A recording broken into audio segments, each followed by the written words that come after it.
திருச்சிற்றம்பலம். திருமாணிக்கவாசகர் சுவாமிகள் அருளிய திருவாசகத்தின் திருவண்ட பகுதி 37 பார்க்கலாம்.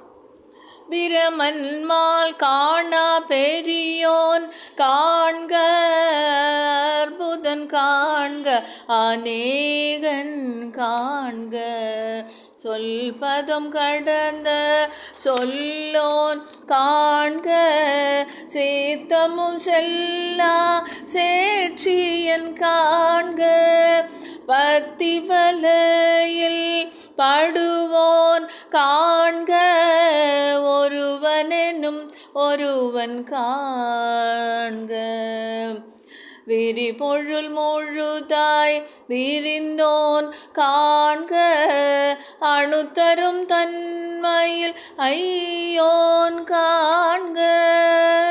திருச்சிற்றம்பலம்.